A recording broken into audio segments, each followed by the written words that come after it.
Hi guys, in this video today we're going to talk about hitting that post off that back glass. So that's a shot that you will hit into the back glass to go over the other side of the net, and we're going to cover when you should use it and how you should use it. So to begin with, the most common shot that you'll use off the back glass will be a lob.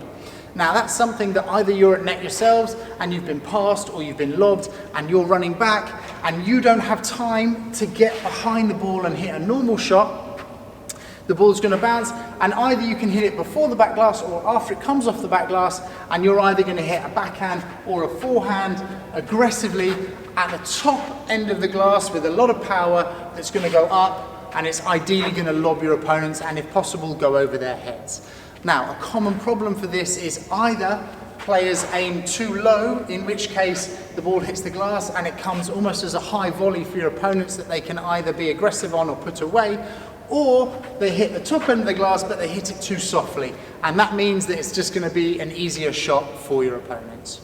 As we just mentioned, it's a ball that you cannot get behind and play a normal shot, and that's something we see a lot at the recreational level, is that players, the ball bounces, hits the glass, and they have time to get behind it and play a shot if they move their feet nice and early and get into position, but instead they choose to hit the ball against that back glass, and therefore it's not as accurate as you would be if you were able to hit like this. You're slightly limited off the back glass because you don't have that same accuracy of shot that you would have normally off a normal ball that bounces towards you and you contact in front. This point is a good example because here you can see after he hits the return, he hits three options that you can have for a ball that's going deep. So this first one, you'll see that he blocks it in front of the line before it even touches the glass. The second one, he gets it after the glass, so the ball rebounds and then he plays. And then the third option is when he plays off this back glass because he realizes he can't get behind that ball to play it effectively.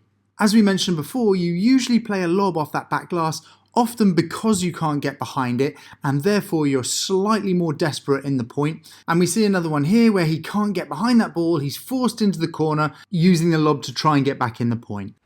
Having said that, there are times when you might intentionally play low off that back glass. Either the ball's come past you and your partner has told you, he's obviously shouted out that they're either back or in the middle of the court and therefore waiting for a lob, in which case you could play down. Or the other time is if you're too far away from the wall. If, for example, you're this side of the service line and you try to play a lob, you're aiming for a very small part of the glass. So it's easy for you to make a mistake because if you obviously hit the fence, that's a fault. And if you hit too low, then it's going to be an easy ball for your opponent. So in this situation, as a guideline, we say that if you're this side of the service line, is a good time to try and play that ball so it's fast and flat, so they're going to have to either play a low volley or something at least chest height and below. And if you're the other side of the line, that's when it's easier for you to play that lob to get the ball up off the top part of the glass to go over their heads.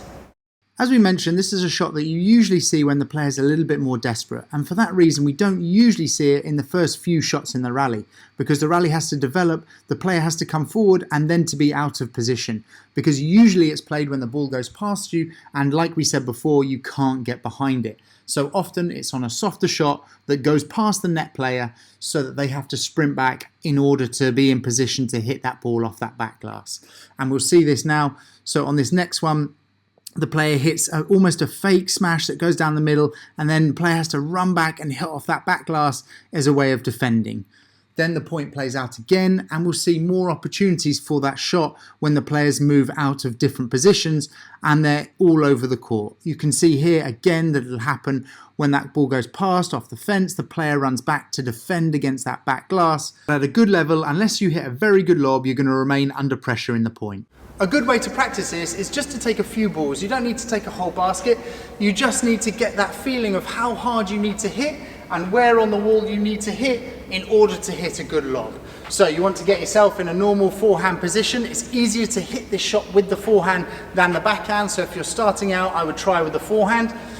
And just get yourself in a good position here. You're going to aim up towards the top end of the glass.